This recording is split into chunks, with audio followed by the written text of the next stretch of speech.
Hello दोस्तों, आप सभी का बहुत बहुत स्वागत है स्लीपी क्लासेस में एंड आज के रैपिड क्वेश्चंस टूज में। ठीक है, साइंस के रैपिड क्वेश्चन टूज जो है वो आज हम जो है वो करेंगे। ठीक है, सो साइंस के इस रैपिड क्वेश्चन टूज में हम जो है वो 20 क्वेश्चन जो है साइंस के जो है वो डिस्कस करेंगे।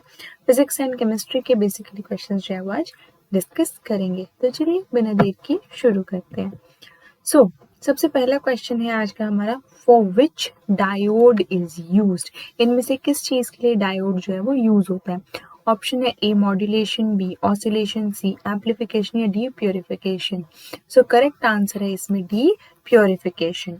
क्यों? क्योंकि देखो डायोड क्या होता है, डायोड क्या करता है, एक स्विच की तरह काम करता है किसी भी सर्किट में। ठीक है, वो करंट को क्या करता है, एक डायरेक्शन में फ्लो करवाता है। ठीक है, तो वो होता है डायोड।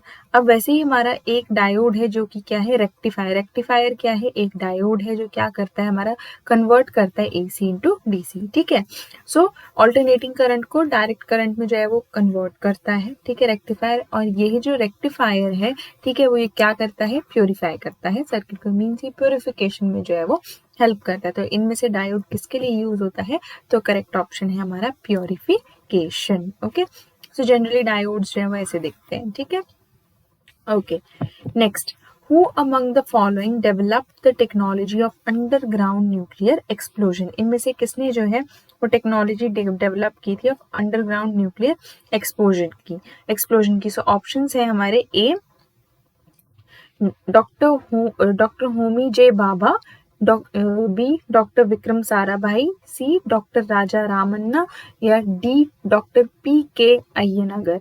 ठीक है, सो इसमें जो करेक्ट ऑप्शन है हमारा वो है option number A doctor Homi J Bhabha. ये जो है हमारा करेक्ट ऑप्शन है। ठीक है, इन्होंने क्या किया था कि ही वॉज द इन्होंने डेवलप की थी technology of underground nuclear explosion की। ठीक है, सो करेक्ट ऑप्शन है ऑप्शन नंबर ए। ठीक है, ओके नेक्स्ट हमारा क्वेश्चन है, which among the following types of coal produces most heat per unit.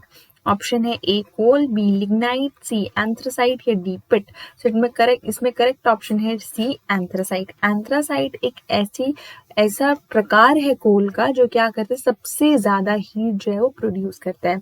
इसमें जो है हमारा 85 to 87% जो कार्बन है वो क्या होता है, प्रेजेंट होता है। ये सबसे ज्यादा हीट जो है वो प्रोड्यूस करता है। सो जो हमारा करेक्ट ऑप्शन है वो है anthracite. Okay okay next question है हमारा, विच among the following waves is used for communication by artificial satellites. ठीक है, इनमें से कौन सी वेव्स हैं जो आर्टिफिशियल सैटेलाइट्स से जो कम्युनिकेशन होता है उसके लिए यूज होती हैं। ए माइक्रोवेव्स, बी रेडियो वेव्स या सी एएम।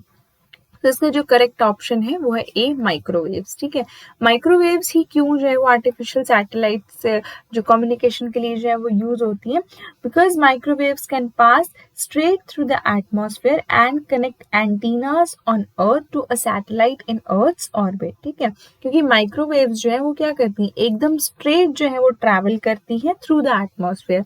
एटमॉस्फेयर से एकदम स्ट्रेट जो है वो ट्रैवल करती है, इसीलिए जो है माइक्रोवेव्स जो है वो यूज की जाती हैं for communication by artificial satellites. ठीक है, सो इसमें करेक्ट ऑप्शन है ऑप्शन नंबर ए माइक्रोवेव्स।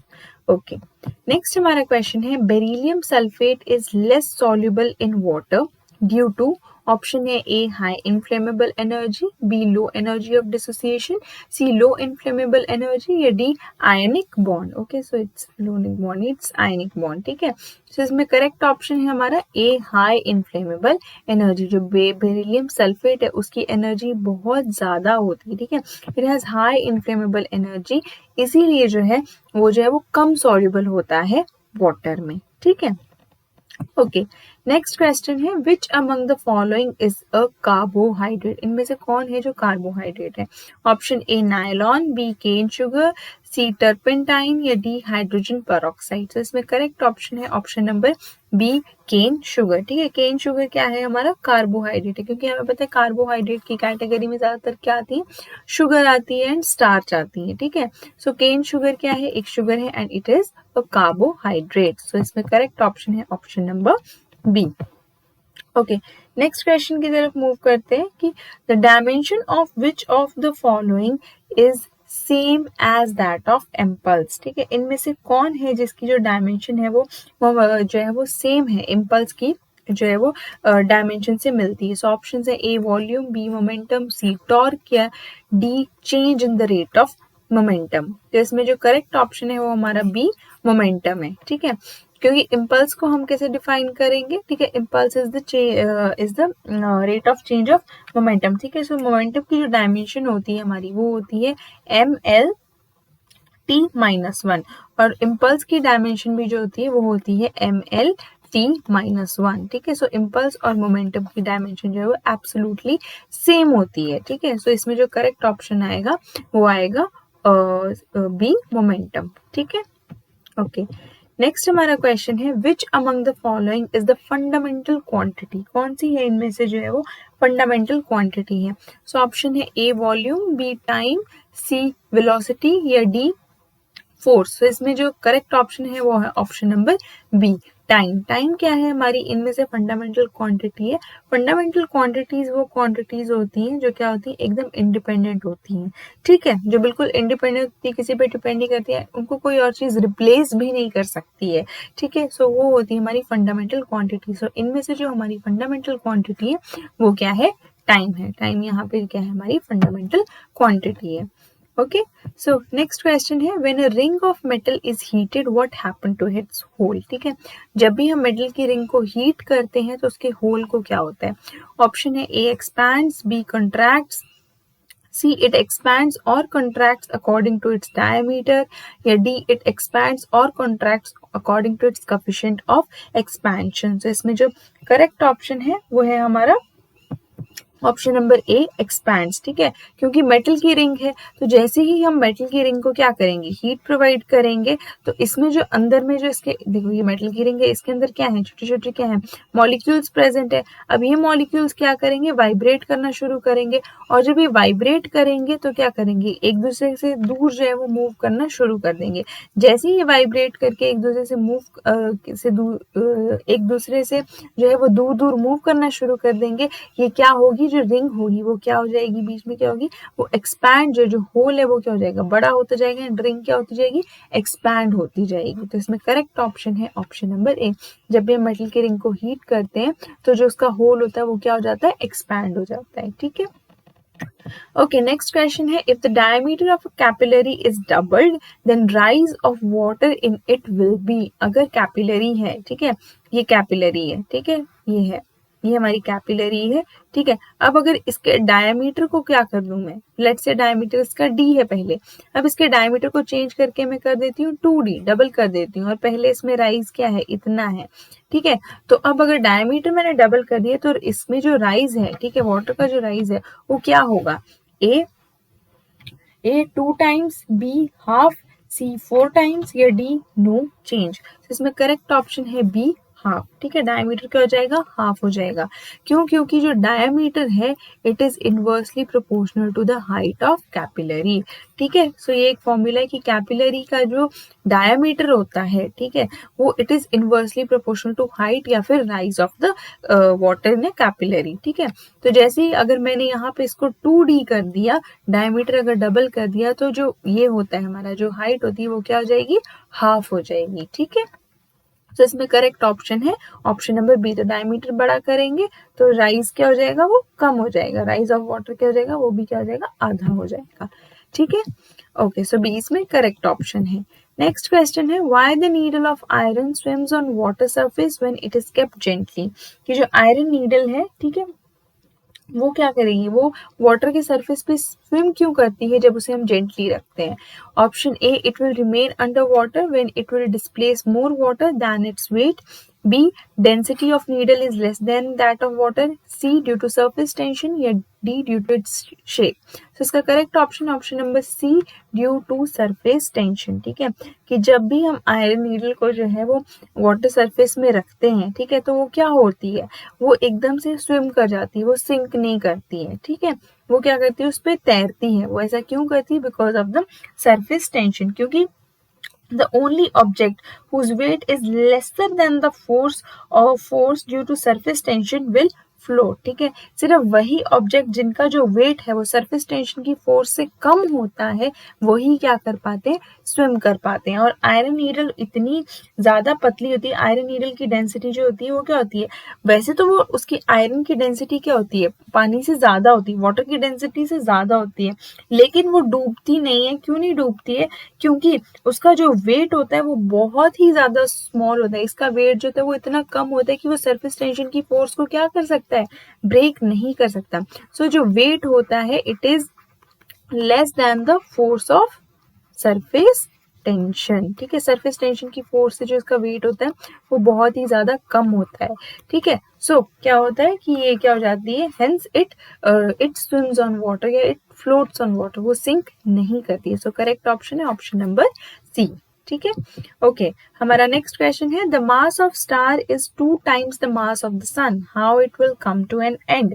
जो स्टार का मास होता है, ठीक है, वो सन से दुगना है, ठीक है, तो वो how it will come to an end. So इसका ऑप्शन है A neutron star, B black hole, C white dwarf या डी रेड जायंट। इसका ऑप्शन है और करेक्ट ऑप्शन है option number A neutron star, ठीक है। ऐसा स्टार जिसका मास जो है वो सन से 2 दुगना ज्यादा है, वो कौन सा स्टार है, वो है हमारा न्यूट्रॉन स्टार, ठीक है। सो इसका कंप्लीट नाम क्या है, हमारा न्यूट्रॉन स्टार। जो ऑप्शन नंबर ए जो है वो करेक्ट, ये डायरेक्ट क्वेश्चन था, ठीक है। इसमें इतना था कि ऐसा कौन सा स्टार है जिसका जो मास है वो सन से दुगना है, तो दैट इज न्यूट्रॉन स्टार।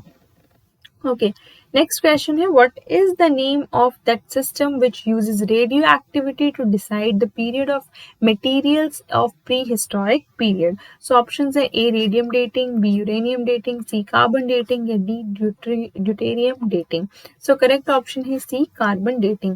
जितने भी हमारे प्री हिस्टोरिक पीरियड में जो भी मटेरियल होते हैं, ठीक है, रेडियो एक्टिविटी जो जितने भी हमारे लाइक फॉसिल्स होते हैं या और कोई एंटिक मटेरियल्स हमें मिलते हैं, तो उनकी एज को डिटरमाइन करने के लिए, उनकी एज को गेस करने के लिए हम क्या यूज करते हैं, कौन सी रेडियो एक्टिव टेक्निक यूज करते हैं, कार्बन डेटिंग जो है वो यूज करते हैं, ठीक है। तभी तो देखना कि ओल्ड फॉसिल रिकॉर्ड्स अगर हमें चेक करना हो कि वो फॉसिल्स कितने साल पुराने हैं, तब हम क्या यूज करते हैं, हम यूज करते हैं कार्बन डेटिंग, ठीक है। सो ये बहुत ही ज्यादा स्ट्रेट फॉरवर्ड क्वेश्चन था।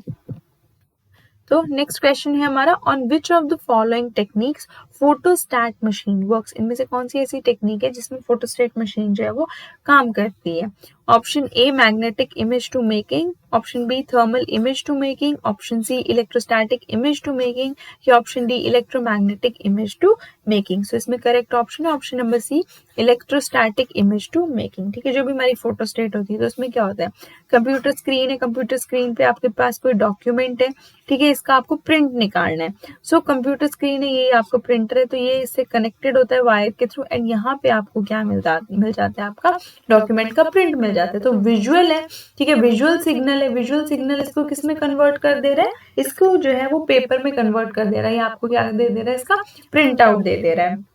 तो यहाँ पे वो जो है कौन सी टेक्निक आ जाती है, इलेक्ट्रोस्टैटिक इमेज टू मेकिंग, ठीक है। इलेक्ट्रोस्टैटिक इमेज से कहाँ पे आ जा रही है, मेकिंग में आ जा रही है, ठीक है। सो करेक्ट ऑप्शन है इसमें option number C electrostatic image to making. Okay, next question है, 1 kilowatt hour is equal to 1 kilowatt hour किसके बराबर होता है। So A 3.6 mega joule, B 3.8 mega joule, then C है हमारा, सॉरी ये ऊपर आ गया, it's 3.2 mega joule and D है हमारा 4 मेगा जूल। तो इसमें करेक्ट ऑप्शन क्या है, पहले तो बात करते हैं 1 किलोवाट आवर, ठीक है। सो 1 किलोवाट आवर को हम जो है कैसे लिखेंगे, 1 किलोवाट आवर, ठीक है। 1 किलोवाट आवर है, अगर हम इसको एक्सपैंड करें तो क्या हो जाएगा, is equal to 1 kilowatt into 1 hour, हम इसको ऐसे लिख सकते हैं, ठीक है। अब 1 किलोवाट कितने के बराबर होता है, इंटू 1000 वॉट, और 1 आवर में कितने सेकेंड्स होते हैं, 3600 सेकेंड्स। तो ये क्या आ जाता है, 36 इंटू 10⁵। अगर इसको मैं वैसे लिखूं तो 3.6 इंटू 10⁶, तो क्या आ गया 10⁶ जाउल्स। अब इसको मुझे मेगा जूल में करना है तो 3.6 मेगा जूल्स, ठीक है।